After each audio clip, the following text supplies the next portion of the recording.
الحمد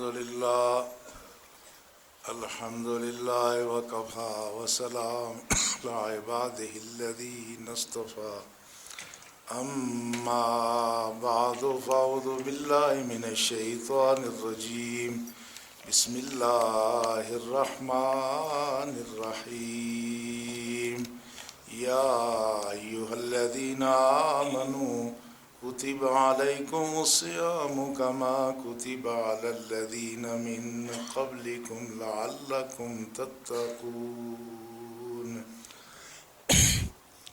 آمنت بالله صدق الله مولانا العظيم قال الله تبارك وتعالى في شان حبيبه الكريم إن الله وملائكته يصلون على النبي يا أيها الذين آمنوا صلوا عليه وسلموا تسليما اللهم صل على سيدنا ومولانا محمد وعلى آله وأصحابه أجمعين.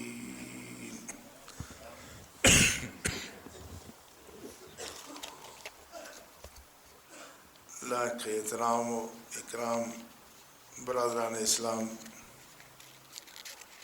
رمضان مبارک کی آمد آپ کو مبارک ہو. ہر طرف رمضان شریف کی برکات اور اثرات کا اظہار ہو رہا ہے. مسجدوں میں نمازیوں کی کثرت اور مسجدوں کے ماحول میں رونق رمضان شریف کی ایک طرح کی برکات کو ظاہر کرتی ہے، اور ہمارے ملک میں کی جانے والی مہنگائی دوسرے پہلو کو ظاہر کرتی ہے.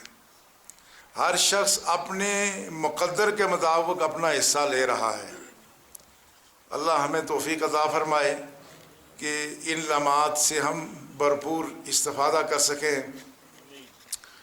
اہل ایمان، یہ جو رمضان کے روزے ہیں یہ صرف ہم پر ہی فرض نہیں ہوئے، یہ اور لوگوں پر بھی فرض تھے.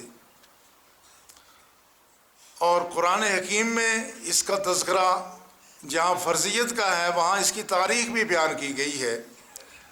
اللہ رب العزت کا ارشاد ہے، یا ایھا الذین آمنوا، اے ایمان والو، کتب علیکم الصیام، تم پر روزے لکھ دیے گئے ہیں یا فرض کر دیے گئے ہیں، کما کتب علی الذین من قبلکم، جس طرح تم سے پہلے لوگوں پر روزے فرض کیے گئے تھے، لعلکم تتقون، یہ کیوں ہے؟ تاکہ تم متقی ہو جاؤ، پرہیزگار ہو جاؤ، گناہوں سے بچنے کی خو پیدا کر لو. اس لیے کوئی قوم ہے شاید ایسی نہیں گزری کہ جس میں روزہ موجود نہ ہوا ہو.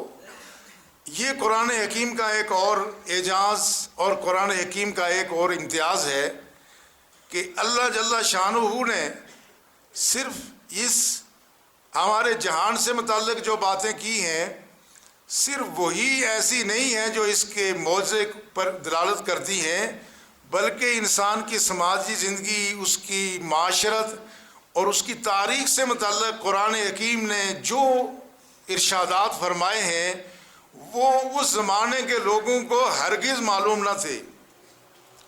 جب قرآن حکیم نازل ہوا تو کسی کو اس بات کا علم نہ تھا کہ روزہ ہر قوم میں فرض رہا ہے. اس زمانے میں علم کے دو ہی ذرائع تھے، ایک تو الہامی کتابیں تھیں اور دوسرا علم کا مرکز اس زمانے میں یونان ہوا کرتا تھا. باقی کہا جاتا ہے کہ دنیا میں علم و فن کا کوئی ایسا عروج ہمیں نظر نہیں آتا. اب آپ خود ہی اندازہ فرمائیں کہ اللہ جل شانہ کی ذات جب یہ فرما رہی ہیں کہ روزہ ہر قوم پر فرض تھا تو اس وقت اہل عرب تاریخ اقوام سے ناواقف تھے. کس کو پتا تھا کہ ہر قوم میں روزہ فرض اور واجب رہا ہے؟ یہ فرض اور واجب کی تھوڑی تفریق حنفی فقہ میں ہے، ورنہ باقی فقہ میں فرض اور واجب میں کوئی فرق بنیادی طور پر نہیں ہے. لہٰذا یہ جو بات ہے میں اس کی تھوڑی وضاحت یوں کرنا چاہتا ہوں کہ دیکھیں اب قرآن حکیم نے جب اس کو کہا کہ یہ روزہ فرض رہا ہے، اس وقت یہ علم صرف کس کے پاس تھا؟ یہ صرف یہودیوں کے پاس تھا، جن کے پاس تورات اور انجیل وغیرہ تھی، ان کے پاس علم تھا، باقی کسی کے پاس یہ علم نہ تھا۔ مگر قرآن حکیم نے جو بات ارشاد فرمائی ہے، بعد کے زمانے میں جب تاریخ کی شعبہ جات میں مزید انسان نے ترقی کی، انسان نے پتھروں کے نقوش پڑھے، پرانے قلمی نسخے دریافت کیے، تو اس کے بعد پتہ چلا کہ روزہ ہر قوم پر فرض رہا ہے۔ انسائکلوپیڈیا بریٹانیکا جو ہماری لائبریری میں موجود ہے، اس کی 10ویں جلد اٹھا کے دیکھیں تو اس میں جو فاسٹنگ کے عنوان پر جو مقالہ درج ہے، اس میں ہربرٹ اسپینسر جو برطانیہ کا ایک بہت بڑا دانشور گزرا ہے، اس کی کتاب ہے پرنسپل آف سوشیالوجی، اس کے حوالے سے اس انسائکلوپیڈیا بریٹانیکا میں یہ بات لکھی ہے کہ دنیا کی کوئی ایسی قوم نہیں گزری جس میں روزہ مذہبی رسم کے طور پہ موجود نہ رہا ہو۔ ہر قوم میں روزہ رہا ہے۔ حضرت موسیٰ علیہ السلام نے 40 دن کا روزہ رکھا، اور یہودی ان کی پیروی میں 10ویں عاشورہ کا دن، 10 محرم کا روزہ اپنے اوپر فرض سمجھتے ہیں۔ حضرت عیسیٰ علیہ السلام نے روزے رکھے، ساری اقوام نے روزے رکھے، بلکہ ایسے مذاہب جن کے بارے میں یہ یقین سے نہیں کہا جا سکتا کہ وہ الہامی تھے یا نہیں تھے، ان میں بھی روزہ فرض رہا ہے۔ پچھلے کسی جمعے میں مجھے کسی نے چٹ دی تھی کہ بعض لوگوں کا یہ کہنا ہے کہ ہندو مت بھی الہامی مذہب ہے، تو جہاں تک اس شعبے کے محققین کا خیال ہے کہ ہندو مذہب میں کوئی ایسا ثبوت نہیں ملتا کہ یہ الہامی مذہب ہے۔ ان کی کروڑوں مورتیوں کی پرستش، گائے کے پیشاب کا پینا، اس طرح کی حرام کاریوں کا جواز یہ بتاتا ہے کہ ہندو مت کوئی الہامی مذہب نہیں ہے۔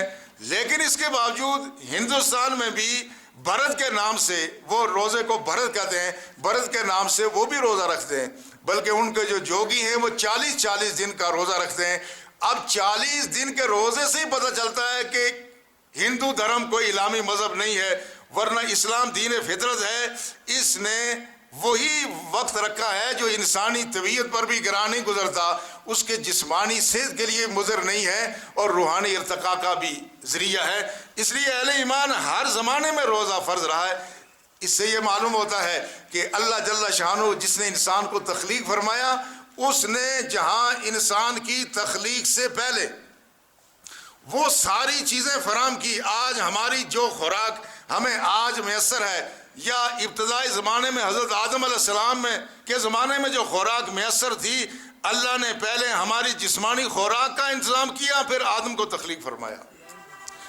لیکن انسان دوسرے حیوانات کی طرح سے نہیں ہے، یہ اشرف المخلوقات ہے۔ اس کی جہاں جسمانی ضرورتیں ہیں، وہاں اس کی روحانی ضرورتیں بھی ہیں۔ تو اللہ جل شانہ نے جہاں آدم علیہ السلام کے جسم کی پرداخت اور اس کی نشو و نما کے لیے ساری خوراکیں پہلے عطا فرمائیں، اللہ جل شانہ نے آدم علیہ السلام کو جو پہلے انسان سے نبی بھی بنا کے بھیجا تاکہ روحانی ارتقاء کا وہ سلسلہ بھی جاری رہے۔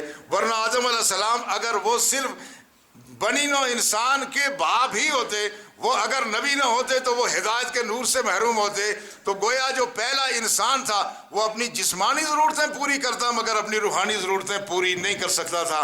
آدم علیہ السلام کا نبوت کے اس مقام پہ سرفراز ہونے کا مطلب یہ ہے کہ اللہ نے نوع انسانی کی جسمانی اور روحانی ساری ضرورتیں یکساں پوری کی ہیں۔ اس لیے جہاں یہ خوراک ہمارے لیے ضروری ہے، اس کے بغیر نہ جسم بڑھتا ہے، نہ پھلتا پھولتا ہے، نہ ہماری زندگی کے کام کاج چلتے ہیں، نہ ہماری زندگی کا کاروبار چل سکتا ہے۔ اسی طرح سے بحیثیت مسلمان کے، بحیثیت اللہ پر یقین رکھنے والے بندے کے، ہماری کچھ روحانی ضرورتیں بھی ہیں۔ اللہ کی یاد ہے اور اللہ جل شانہ کا ذکر ہے، یہ مختلف عبادات ہیں جو ہماری روحانی ضرورت کو پوری کرتی ہیں، اور روزہ بھی ان ضرورتوں میں سے ایک اہم ضرورت ہے۔ یقین کیجئے کہ جتنا ہمارے لیے کھانا ضروری ہے، اسی قدر ہمارے لیے نہ کھانا اور کھانے میں وقفہ دینا بھی ضروری ہے۔ جس قدر ہمارے لیے سیر ہونا ضروری ہے، اسی قدر ہمارے لیے بھوکا رہنا یہ چیز بھی ضروری ہے۔ لہٰذا اللہ جل شانہ نے دونوں چیزوں کا اہتمام فرمایا ہے۔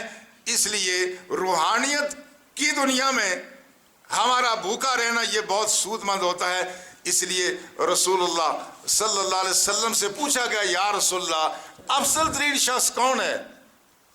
کون شخص ہے جو ہم میں سب سے افضل ہے؟ آپ نے فرمایا من قل طعامہ و قل ضحکہ. فرمایا سب سے اچھا شخص وہ ہے جس کا کھانا بھی کم ہے اور جس کی ہنسی مذاق بھی کم ہے. چونکہ یہ ہنسی دل کو مردہ کرتی ہے. رسول اللہ صلی اللہ علیہ وسلم نے مذاق بھی فرمایا لیکن کثرت سے ہنسنا رسول فرمایا یہ آدمی کے دل کو مردہ کر دیتا ہے. جس طرح سے خوراک بھی انسان کی باطن کو متاثر کر دیتی ہے. بلکہ دوسری حدیث میں رسول اللہ صلی اللہ علیہ وسلم فرمایا لا تمیت القلوب بکثرت الطعام. لوگوں زیادہ کھانے پینے کے پیچھے پڑ کے اپنے دلوں کو مردہ نہ کیا کرو. فرمایا ان القلب کالزر. فرمایا یاد رکھو کہ یہ تمہارا دل تمہارا باطن یہ بھی ایک طرح سے کھیتی ہے. یہ کیا ہوتا ہے جب کھیتی پہ پانی بہت زیادہ دے دیا جائے تو یہ کھیتی متاثر ہوتی ہے. فرمایا ان القلب کالزر یہ تمہارے دل کی دنیا بھی یہ کھیتی کی طرح سے ہے. اس کو ضرور سے زیادہ کھانا پلانا اس کا اہتمام کیا جائے اس سے بھی آدمی کا دل مردہ ہو جاتا ہے. آپ دیکھتے ہیں بعض دفعہ ہم شادیوں میں بہت بڑا اہتمام کرتے ہیں بہت زیادہ پیسہ لگاتے ہیں. یہاں کروڑوں روپے شادیوں میں لوگ لگا دیتے ہیں. ایک دن ایک صاحب مجھے ملے میں نے کہا کہاں جا رہے ہیں؟ کہنے لگے فلاں صاحب کے پاس گئے تھے کہ ان سے کوئی اپنی مسجد کی کچھ ضرورتیں باقی ہیں چندہ لینے. سنا ہے انہوں نے اپنے بیٹے کی شادی پہ کروڑوں روپے لگا دیے. میں نے کہا یہ ان کے نصیب میں نہیں ہے. یہ کبھی آئندہ تکلیف نہ کرنا. یہ اللہ کے یہ نصیب سے ہوتا ہے کہ ہم نے اپنی شادیوں پر اپنی خوشیوں پر کروڑوں روپے لگا دیے مگر خدا کا گھر ویران ہے اس کی ہمیں فکر نہیں ہے. یہ خدا کی ناراضگی ہے. یہ خدا کی طرف سے غیظ و غضب ہے کہ خدا کسی بندے کی روزی لے ہی نہیں رہا ہے. اس لیے اس سے بھی ہمیں پناہ مانگنی چاہیے. تو میں عرض یہ کر رہا ہوں کہ رسول اللہ کی حدیث کے مطابق یہ کھانے پینے کی کثرت یہ انسانی دل کو متاثر کرتی ہے اور بھوکا رہنا انسان کے لیے سود مند ثابت ہوتا ہے. امام حسین رضی اللہ تعالی عنہ سے روایت ہے آپ فرماتے ہیں کہ یہ جو کھانا کم ہے ان الجوع هو الایمان. فرمایا التفکر نصف الایمان وقلۃ الطعام هی الایمان. فرمایا یہ کائنات میں غور و فکر کرنا یہ آدھا ایمان ہے لیکن پیٹ کو بھوکا رکھنا یہ اس میں پورا ایمان ہو جاتا ہے.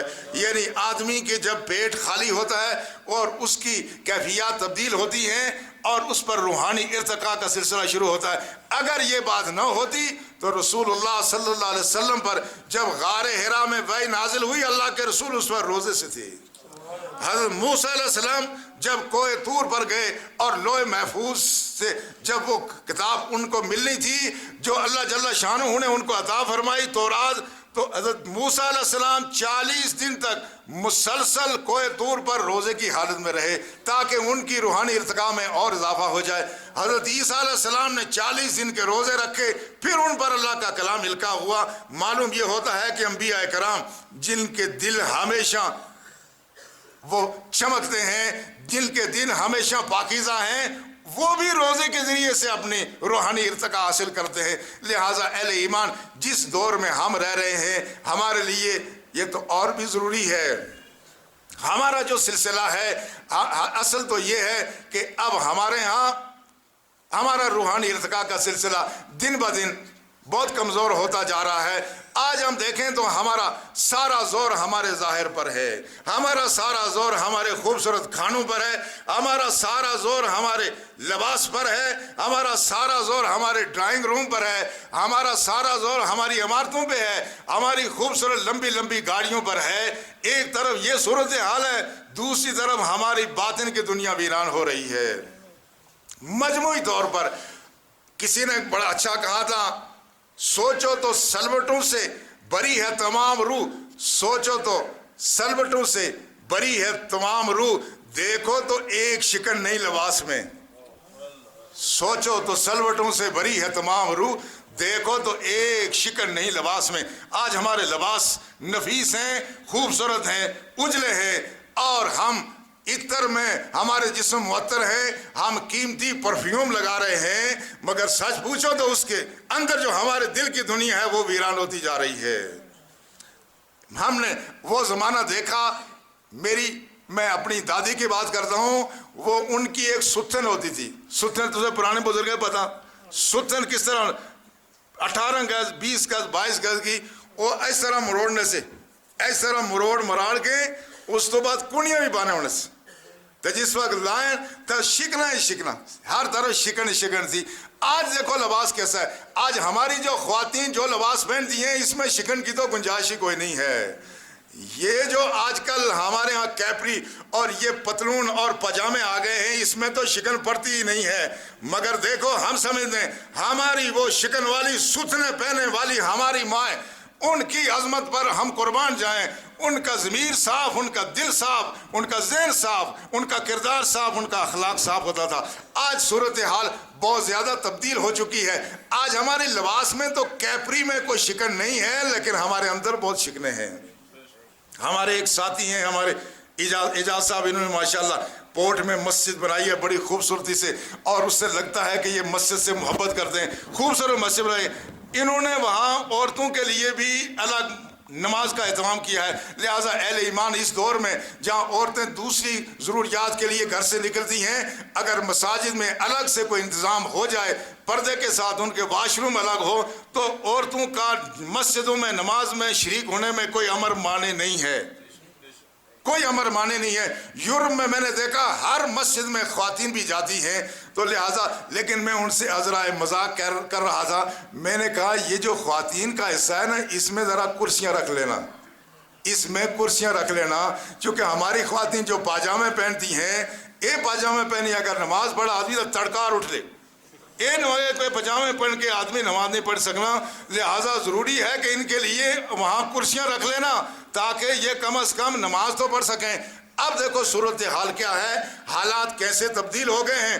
حالات ایسے تبدیل ہوئے ہیں, ہمارے ظاہر میں ہمارے خد و خال بڑے سنورے ہوئے ہیں, بڑے نکھرے ہوئے ہیں. آج ہمارے چہرے کے خد و خال بڑے عمدہ ہیں, ہمارے لباس کی تراش خراش دیکھیں کتنی عمدہ ہے, لیکن فی نفسی ہمارے باطن کی کیفیت بہت ہی مختلف ہے. آج ہماری پیشانیاں سجدوں سے محروم ہوتی جا رہی ہیں. مجھے کسی کا یہ شعر بڑا پسند آیا. کسی نے کہا کہ سرکشی نے کر دیے ہیں دھندلے نقوش بندگی, سرکشی نے کر دیے ہیں دھندلے نقوش بندگی, آؤ سجدے میں گریں لو جبین تازہ کریں.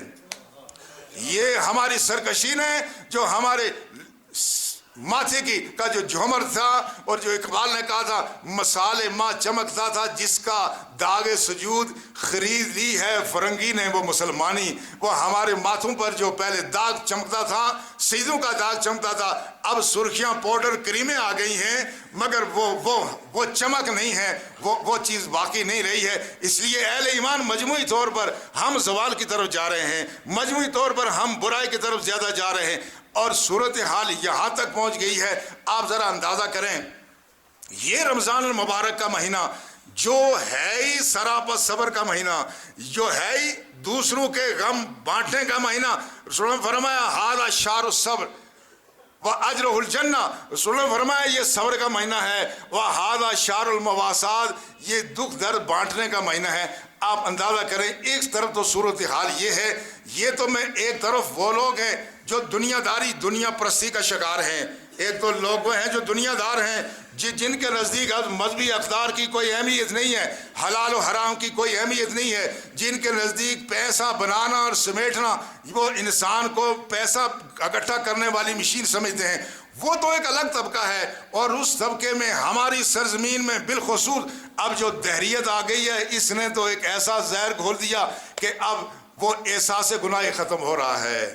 اہل ایمان, میں یہ کہوں تو یہ بے جانا ہوگا کہ اس سرزمین میں جہاں ہمارا جسمانی کینسر بڑھ رہا ہے, ہمارا روحانی کینسر بھی بڑھ رہا ہے. جسمانی کینسر میں آپ نے دیکھا ہر آئے دن کوئی نہ کوئی آدمی دنیا سے پردہ کرتا ہے, کینسر کا شکار ہوتا ہے. یہ ابھی ایک صاحب ہمارے کل جن کا وصال ہوا, کہتے ہیں ان کو بھی کینسر تھا. ہمارے یہاں ایک فرید صاحب تھے ڈی سی آفس میں, ان کو کہتے ہیں جگر کا کینسر ہے. جگر کا کینسر کیوں ہوا؟ کہتے ہیں مجھے پہلے بھی تکلیف تھی, کسی نے اینٹی بائیوٹک دے دی, وہ میں نے استعمال کر دی, اس سے جگر کا کینسر ہو گیا. ہمارے اس دھرتی میں یہ کینسر بہت عام ہوتا جا رہا ہے. اس کینسر کے عام ہونے کی وجہ کیا ہے؟ ایک تو کیمیکل کا استعمال ہے, دوسرا سٹیرائڈ اور پین کلر کا استعمال ہے. یہ سٹیرائڈ اور پین کلر ہمارے پاس بزرگ میں سنتا ہوں وہ آنے جی آج فلانے ڈاکٹر کو لا آپ فلانے میں پترا کو لگا اچھی دوائی نہیں آتا میں بہت فائدہ ہونا. پرانی ہماری عورتیں ہیں بزرگ ہیں یہ جا کے ایسے نان کوالیفائڈ لوگوں سے علاج کراتے ہیں آنے جی فلانے وہ کیا سب سٹیرائڈ ہے پین کلر دے رہے ہیں اور وہ ظالم وہ ان کو اتنا خیال نہیں ہے یہ جو پین کلر ہے جس سے درد ختم ہوتا ہے یہ دراصل کینسر کی راہ ہموار کرتا ہے. یہ جو ہمیں درد ہوتا ہے نا یہ درد خدا کی طرف سے بہت بڑی نعمت ہے. یہ درد بھی خدا کی طرف سے نعمت ہے. یہ الارمنگ صورتحال ہوتی ہے اور الارم بجتا ہے کہ تمہارے جسم میں تکلیف ہے اس کا علاج کراؤ. لہٰذا یہ جو دوائیاں ہم استعمال کرتے ہیں عطائیوں سے اور بعض دفعہ ڈاکٹر بھی دے دیتے ہیں. اب صورتحال ڈاکٹروں پر بھی وہ اعتماد کرنا چاہیے لیکن اب صورتحال بڑی عجیب و غریب ہوئی ہے. اللہ کرے کہ یہ معاشرے کی جو کریم ہے یہ لوگوں کا درد محسوس کریں لوگوں کا دکھ محسوس کریں. کچھ لوگ ہیں اللہ ان کو جزائے خیر عطا فرمائے. مگر میں عرض یہ کرنا چاہتا تھا کہ یہ جو ہم سٹیرائڈ کا استعمال کرتے ہیں درد ختم کرنے والی دوائیاں استعمال کرتے ہیں اس کے نتیجے میں بیماری ختم نہیں ہوتی اندر بیماری بڑھتی ہے. موٹی سی بات ہے ایک عام سا ڈرائیور اس کی گاڑی میں اگر سکرین پہ کوئی سرخ لائٹ جل جائے تو اس اوپر سلوشن ٹیپ لاسی یا اڈلی دیکھسی وہ اس کا وارا وہ موٹے میں کوئی پڑھا لکھا آدمی نہیں ہے کوئی کوالیفائڈ آدمی نہیں ہے ڈاکٹر نہیں ہے اس لیے گڈیا بھی جدو سامنے کوئی سرخ لائٹ اچھے وہ فوراً بولنا وہ ادھر دیکھنا ادھر دیکھنا وہ دیکھو اسی قدر سرخ لائٹیاں جل رہی وہ سرخ لائٹ اوپر سلوشن ٹیپ ہی لائے سک رہا کہ میں جلے ہے نا. مگر کوئی ایسا آپ نے نادان دیکھا ہے ڈرائیور جو ایسا کرتا ہے؟ کبھی نہیں کرتا. جو آدمی پین کلر کھاتا ہے وہ اس طرح سے سمجھ لیں سلوشن ٹیپ لگا رہا ہے درد کے اوپر. لیکن اب ہم اس سائڈ میں جا رہے ہیں یہی المیہ ہمارا روحانی سائڈ میں بھی یہی المیہ ہو رہا ہے. روحانی سائڈ میں المیہ کیا ہے؟ اب گناہ کے لیے کوئی نہ کوئی دلیل دی جا رہی ہے. رشوت خور اپنی رشوت خوری حرام خوری کے لیے دلائل تلاش کر رہا ہے اور مختلف قسم کے کرپشن کا شکار لوگ دلیل تلاش کر رہے ہیں. آپ نے پچھلے دنوں میں دیکھا جو عورت ڈے بنایا گیا اس میں کیا نعرے لگے؟ یہی نعرے تھے نا کہ ہمارا وجود ہے ہم جیسے چاہیں استعمال کریں. یہ وہ آخری کیفیت ہے. اس دھرتی کا دھیریہ ہماری نوجوان نسل کو یہی باور کراتا ہے کہ کوئی اخلاقی معیار نہیں ہے. یہ جسم تمہارا اپنا ملکیت ہے جیسے چاہ استعمال کرو. اس کو جو ایسی برائیوں کی طرف ان کو لے جاتے ہیں جن کا تذکرہ میں ممبر رسول پہ کرنا بھی اپنے لیے مناسب نہیں سمجھتا. یہ وہ دہریت کا فتنہ ہے جو آپ کے چاروں طرف منڈلا رہا ہے. ہم روحانی طور پر بھی ایک روحانی کینسر کا شکار ہیں. ورنہ جو رسول اللہ صلی اللہ علیہ وسلم کے زمانے میں بھی گناہ ضرور ہوتے تھے مگر اس زمانے میں گناہ کر کے آدمی بے قرار ہو جاتا تھا. گناہ کر کے بے قرار ہو جاتا تھا. میں وہ ماضی کے وہ واقعات بیان نہیں کرتا. میں صرف یہ بیان کرنا چاہتا ہوں اس سرزمین میں روحانی کینسر دن بہ دن بڑھتا جا رہا ہے. ہمارے نوجوان کو یہ باور کرایا جا رہا ہے کہ کوئی اخلاق نہیں ہے کوئی کردار نہیں ہے جو چاہو تم کرو. اس کے نتیجے میں ہمارا مجموعی طور پر ماحول یہ بہت خراب ہو رہا ہے. ایک طرف تو یہ طبقہ ہے مگر دوسری طرف ان سے امید کی جاتی ہے جن کے چہروں پہ داڑیاں ہیں جو سنت رسول رکھتے ہیں جو کسی نہ کسی طرح سے کسی کوئی مدرسے میں رہا یا کسی مسجد میں رہا کسی دینی ماحول میں رہا جس کا دینی پس منظر ہے. ان سے یہی امید ہوتی ہے کہ یہی دین کے محافظ ہیں. اب ان کا جو انداز ہے وہ بھی ایک طبقہ ایسا نکل رہا ہے وہ انسانیت کے لیے باعث آزار بھی ہے باعث شرم بھی ہے. روزے کے لیے رسول اللہ نے فرمایا کہ جب تم روزے سے ہو فرمایا الصوم جنہ یہ روزہ تمہارے لیے ڈھال ہے. فَإِذَا كَانَ أَحَدُكُمْ صَائِمًا تم میں سے کوئی آدمی روزے دار تو وہ کیا کرے؟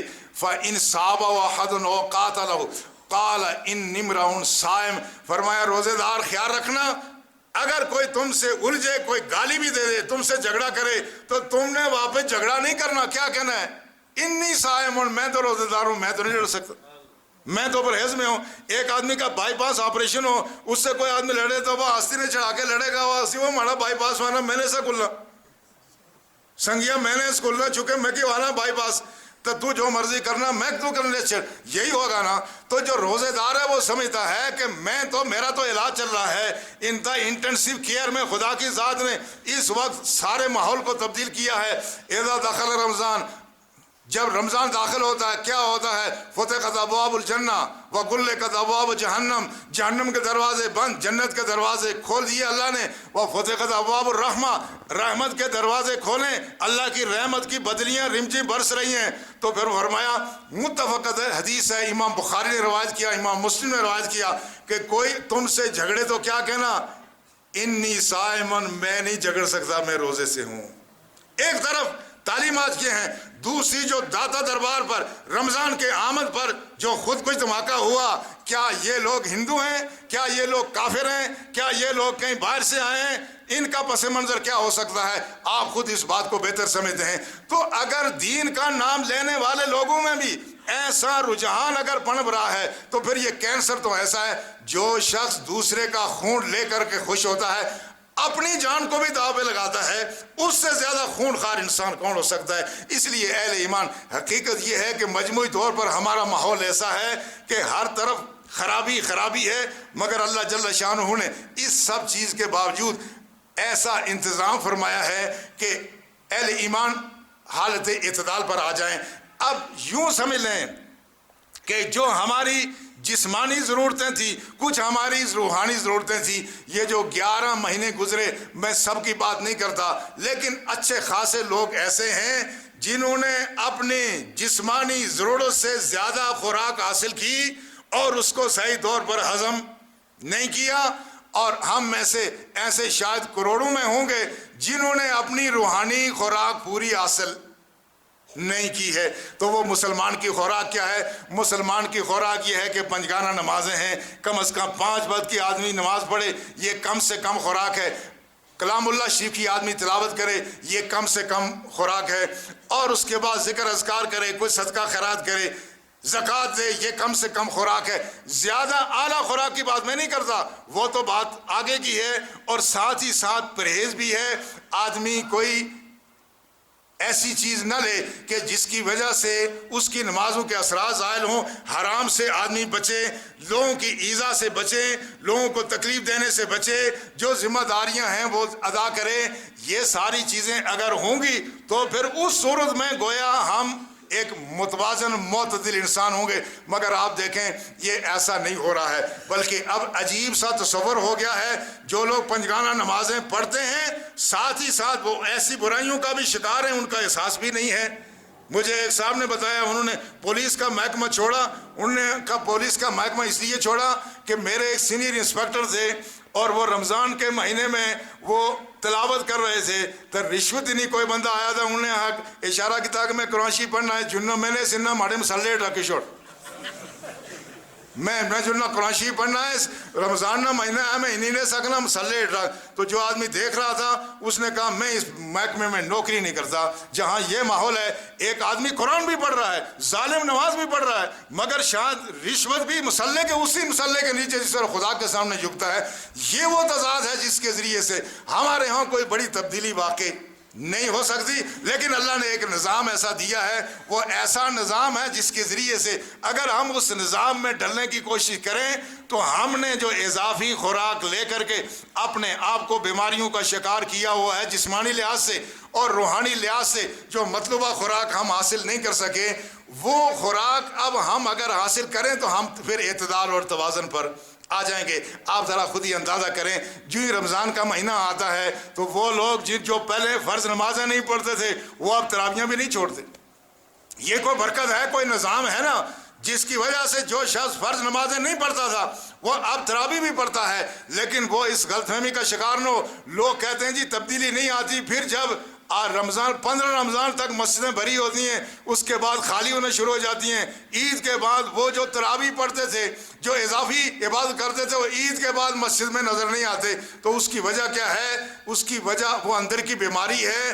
یہ علاج صرف روزے نہیں تھے، یہ اس کے علاج سچی توبہ بھی تھی۔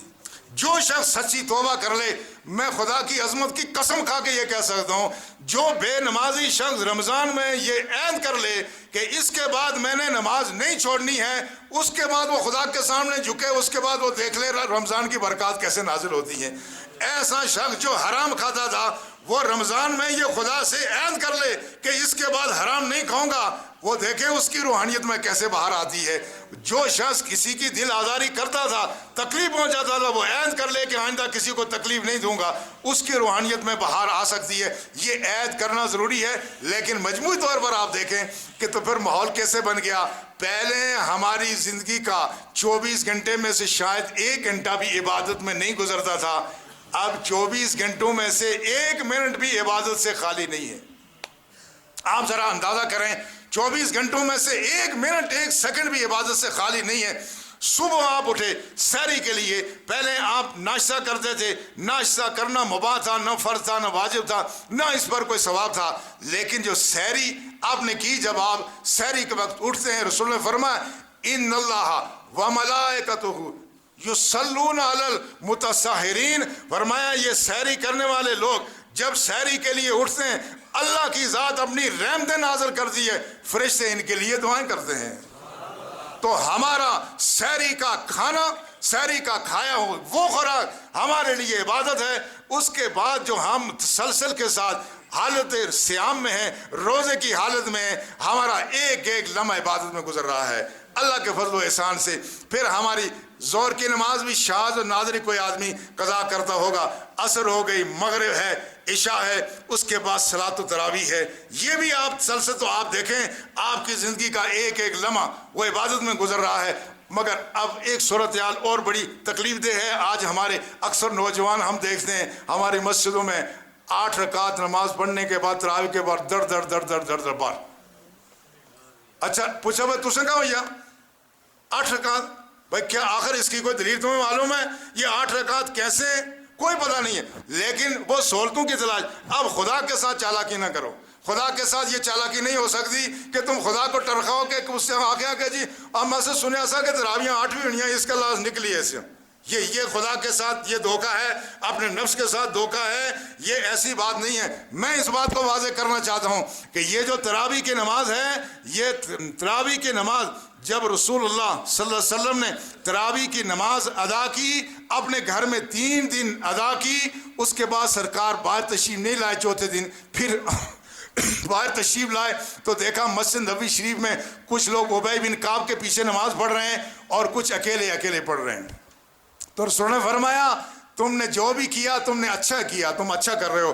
اتنی بات رسول اللہ صلی اللہ علیہ وسلم ارشاد فرمائی. آپ نے پابندی سے تراویحاں اس لیے نہیں پڑھائیں کہ اگر ایسا کیا تو شاید یہ تراویحاں واجب نہ ہو جائیں, فرض نہ ہو جائیں. لیکن امام بیہقی نے ابن عباس سے روایت کی ہے کہ رسول اللہ نے جب تنہا تراویح پڑھی تو صلی 20 رکعت و 3 رکعات من الوتر, تو رسول اللہ نے گھر میں جو تراویح پڑھی تو 20 رکعتیں پڑھی اور آپ نے 3 وتر ادا فرمائے تھے. لہٰذا یہ جو آج یہ سلسلہ ہے, حضرت عمر کے دور میں حضرت عمر نے دیکھا تو رسول اللہ نے جس طرح صحابہ کو دیکھا تھا مسجد نبی میں, کوئی ابی بن کعب کے پیچھے تراویح پڑھ رہے ہیں, کچھ تنہا پڑھ رہے ہیں. حضرت عمر نے دیکھا لوگ ایسے ہی پڑھ رہے ہیں. آپ نے کہا میرا دل چاہتا ہے میں تم سب کو ایک امام کے پیچھے جمع کر دوں. پھر فرمایا سارے لوگ باجماعت تراویح پڑھو, ابی بن کعب امام ہوں گے. ابی بن کعب نے, یہ غالباً 13 ہجری کی بات ہے, جب نماز تراویح پڑھانا شروع کیا تو 13 یہ رکعتیں 8 نہیں تھی بلکہ یہ رکعتیں کتنی تھی 23 بشمول وتر کے. 20 تراویح اور 3 رکعت نماز وتر تھی. اور اس طرح سے یہ اس وقت سے لے کے آج تک, پہلے حرم مدینہ میں پھر حرم مکہ میں, یہ جو 10 رکعت ہیں یا یہ 11 رکعت ہیں, یہ رکعتیں ثابت نہیں ہیں بلکہ 23 رکعت 3 وتر اور 20 رکعت نماز تراویح. یہ تواتر کے ساتھ حضرت عمر کے زمانے سے نہیں, رسول اللہ کے زمانے سے لے کر کے آج تک یہ ثابت ہے. لہٰذا وہ جو بخاری شریف کے روایت کا لوگ حوالہ دیتے ہیں, وقت ہو گیا مگر میں اس کا ذکر کرنا چاہتا ہوں. وہ بخاری شریف کی روایت کیا ہے؟ وہ بخاری شریف کی روایت یہ حضرت عائشہ سے روایت ہے, ما کان رسول اللہ صلی اللہ علیہ وسلم یزید علی 11 رکعات فی رمضان ولا فی غیرہ. جو یہ روایت امام بخاری نے کتاب التہجد میں بھی نقل کی ہے اور کتاب صلاۃ التراویح میں بھی نقل کی ہے. اس کا مطلب یہ رسول اللہ نے کبھی بھی 11 رکعت سے زیادہ نماز ادا نہیں کی. مگر وہ نماز کون سی تھی, اس کے درمیان کے الفاظ سنو. وہ درمیان کے الفاظ جو امام بیہقی نے روایت کیے ہیں وہ یہ تھے کہ رسول اللہ صلی اللہ علیہ وسلم, حضرت عائشہ نے کہا یا رسول اللہ انت تنام قبل ان توتر، یا رسول اللہ آپ وطر پڑھنے سے پہلے سو جاتے ہیں۔ اس کا مطلب ہے یہ صلاۃ تراویح نہیں ہے، کیونکہ صلاۃ تراویح میں سونے کا سوال نہیں پیدا ہوتا۔ رسول نے فرمایا نماز عشاء ادا کرنے سے پہلے سونا یہ مکروہ ہے، اللہ کے رسول سے یہ ثابت ہی نہیں ہے۔ یہ تھی صلاۃ تہجد جو رسول اللہ ادا فرماتے تھے۔ تو حضرت عائشہ نے کہا یا رسول اللہ آپ وطر پڑھنے سے پہلے سو جاتے ہیں۔ آپ نے فرمایا یا عائشہ ان عینی تنامان ولا ینام قلبی، یاد رکھنا میری آنکھیں سوتی ہیں، میرا دل نہیں سوتا۔ تو یہ نماز تہجد ہے، یہ نماز تراویح نہیں ہے۔ وہ جو امام بخاری نے کتاب التراویح میں نقل کیا اس کی وجہ یہ ہے کہ یہ بھی رات کی نماز تھی۔ امام بخاری کی صحیح بخاری کی عظمت اپنی جگہ، مگر امام بخاری کی صحیح بخاری کی ایک کمزوری محدثین نے یہ نقل کی ہے کہ وہ ادنا مناسبت کی وجہ سے ایک حدیث کسی باب میں نقل کر دیتے ہیں۔ ادنا مناسبت کیا تھی؟ یہ بھی صلاۃ اللیل تھی، اس لیے انہوں نے کتاب تراویح میں نقل کر دی، ورنہ یہ روایت حضرت عائشہ سے ہے۔ ذرا تصور کرو حضرت عائشہ کا حجرہ کہاں ہے؟ مسجد نبی کے ساتھ۔ حضرت عمر نے جب صلاۃ تراویح شروع کرائی تو 20 رکعت کرائی، حضرت عائشہ ساتھ ہیں۔ حضرت عائشہ اس حدیث کے روایت کرنے کے بعد نصف صدی زندہ رہی ہیں۔ انہوں نے یہ نہیں پوچھا کہ رسول اللہ اگر یہ پڑھتے تھے 8 رکعت تو تم 20 کیوں پڑھتے ہو؟ اپنی عقل سے آدمی سوچتا ہے۔ حضرت عائشہ وہ لوگ بھی نہیں تھے کہ جو مداحنت کا شکار ہو جائیں کہ درخواست لکھی نیتی نہیں لیڈا کی آنا ہوا ہے اس کی، وہ آگے ٹھیک ہے نہیں۔ وہ ایسے لوگ تھے، وہ اللہ اور اللہ کے رسول کے معاملے میں کسی کی پرواہ نہیں کرتے تھے۔ حضرت عمر نے ایک دفعہ ایک روایت بیان کی، حضرت عائشہ نے کہا نہیں یہ روایت صحیح نہیں ہے، یہ قرآن کے خلاف ہے۔ اگر رسول اللہ نے پڑھی تھی صرف 8 رکعت تو صحابہ نے جب 20 رکعت پڑھنا شروع کی تو حضرت عائشہ یا کسی صحابی نے کہا کیوں نہیں کہ تم کیا کرتے ہو، رسول اللہ کی سنت کے خلاف کیوں کرتے ہو؟ ایک دن کی بات نہیں، حضرت عائشہ 50 سال اس کے بعد زندہ رہی، یہ بات نہیں ہوئی۔ یہ روایات سے غلط معنی لیا جا رہا ہے، لہٰذا میری درخواست ہے کہ رمضان مبارک کے ان ساتھوں میں تراویحاں 20 ہی پڑھیں تاکہ تراویحوں میں جو قرآن پڑھا جاتا ہے اس سے بھی تو آپ مستفید ہوں۔ جو لوگ 8 پڑھ کے جاتے ہیں وہ قرآن سے مستفید نہیں ہوتے۔ اللہ ہمیں توفیق عطا فرمائے کہ ہمارے اعمال میں جو کمی رہ گئی ہے اللہ رمضان شریف میں اس کمی کا ازالہ کرنے کی توفیق عطا فرمائے۔ وما علینا الا البلاغ۔